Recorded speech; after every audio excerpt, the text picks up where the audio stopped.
Welcome back, family. If you're new here, thank you for watching. Ba2Kay Ice.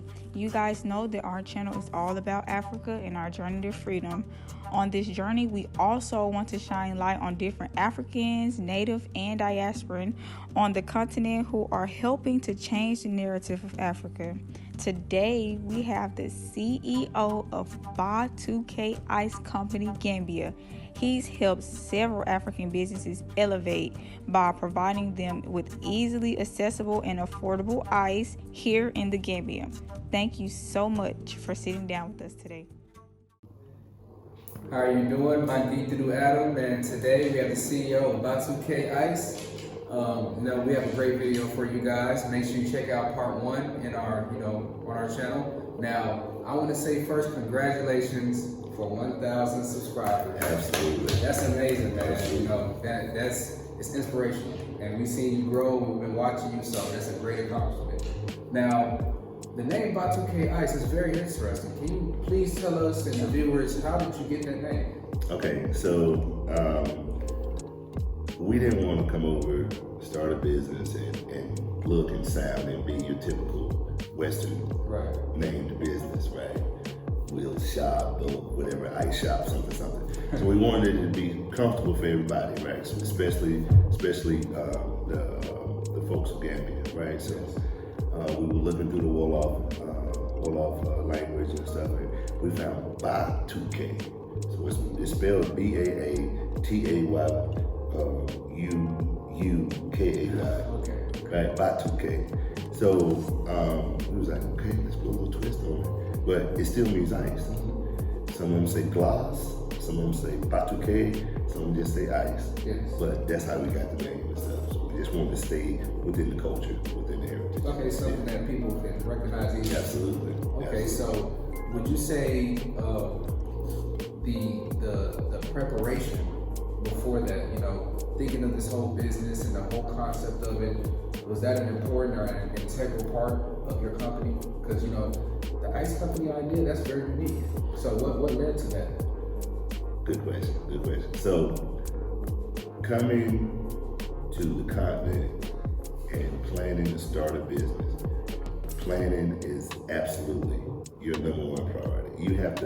You have to plan beyond the plan. Yes. Your plan needs to plan. So planning is paramount. It's an absolute must, right? To some degree, and maybe as some people may say, the umpteenth degree, right? So you're gonna have to plan and do a lot of research, and it's combination research. That's what I call it, combination research. So yeah, you can look at the YouTube videos. Yeah, you can do the Google searches. You can find other things that are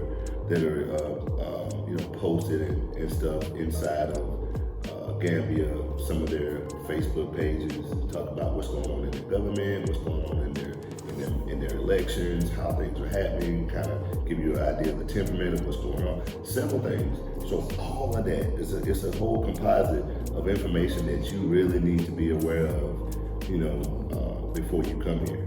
Okay. Absolutely. So touching on research, you said about research. In your opinion, repats and locals here, what do you see as an advantage to open market that they can come and delve into, in your opinion?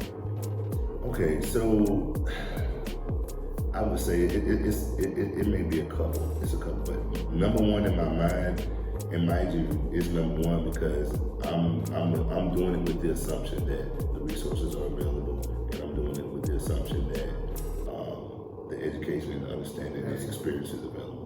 But agriculture, you can grow anything in Gambia, year round. Yes. Okay, so what? It rains for 4 months, right? So what? It rains for 4 months.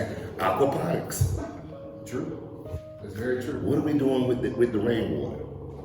Yeah. Those whole 4 months. How much water is that? How can it be used?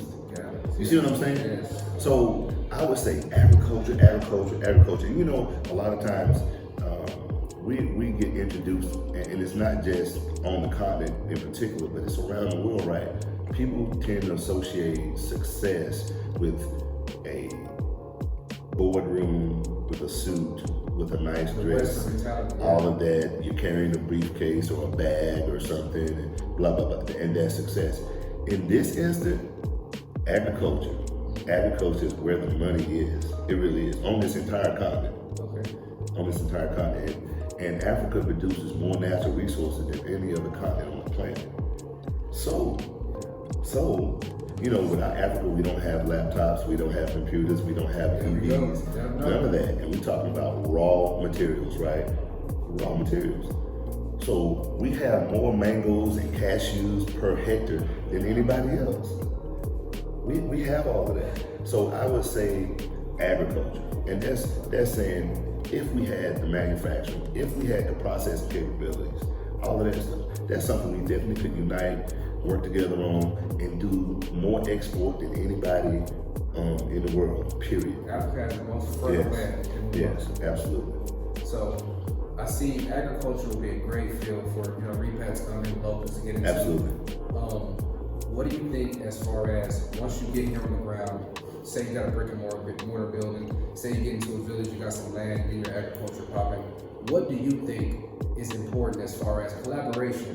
Because we know collaboration is celebration. Absolutely, right? you know the motto, yeah. What do you think is important as far as getting into the neighborhood and linking up with locals or partnering with locals or, touching base with, checking in, as they say in the States, touching base with the elders of the community? You think that's important?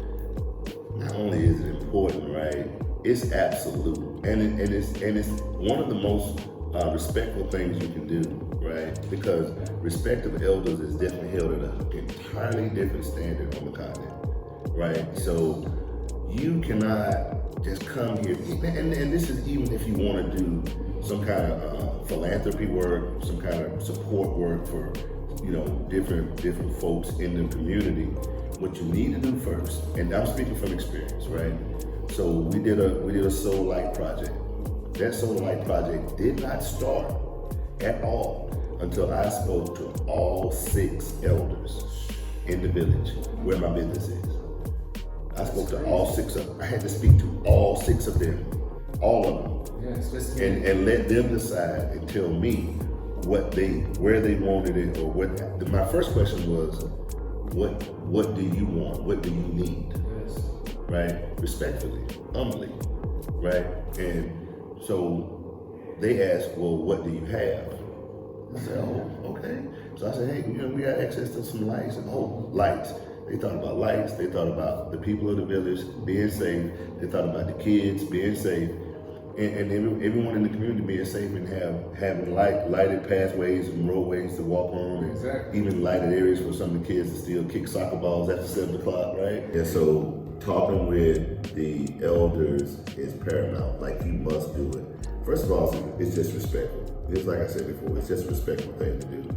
Because what you don't want to do is come here and force your way into a community and do what you think is best. Like, really, who are you to do that? Yes. So, consideration of others, let's just say that, right? Consideration of others, because you don't know what the deal is, how that goes. And really, some of the pillars of leadership, you don't undermine the current leader's leadership, however you may feel or what have you. You don't know what's going on in that community. You just been there 10 minutes. You're asking for a problem. Exactly. So, and you want to be able to operate comfortably where your business is. Exactly. You don't want to almost have to live at your business because you scared somebody you pissed off in the community or disrespected. It's gonna cause a problem. Yeah, and I almost feel like they'll be able to shed some type of light into what needs to really be done. Right. So that's great. Absolutely. Now, what do you think as far as repatriates coming over here? They need motivation. They need that spur to get them to say, okay, yeah, Gambia is a place to start my business. What do you think they need to hear? Listen, first of all, let me say this. You are exactly enough. You're enough. Don't doubt yourself. Stay in your moment. Understand what your truth is and what it means to you. Okay? You are on your separate journey. You're not on a journey with a whole bunch of other people. You are you. Okay? So come here and plan, prepare, and be understanding and flexible. okay? And when you come here with an open heart, open mind, ready and willing to learn and understand and get better. And I think if you can master all those and put those together at least, and be willing to do all of those, then your success is unlimited in this place. Absolutely. Believe in yourself. Absolutely. Simply. Wow. I couldn't say it any better, y'all. This is Ba2Kay, CEO Will. Right. You'll be seeing more of them. I know you've seen this truck. I want to thank you again and congratulate you again on those 1,000 subscribers. It's just beginning, man. Next time we see you, probably 10K, 100K. I hope so. I want you guys to check on the last part. Make sure you tune into this, like, comment, and subscribe. Absolutely. Thank you.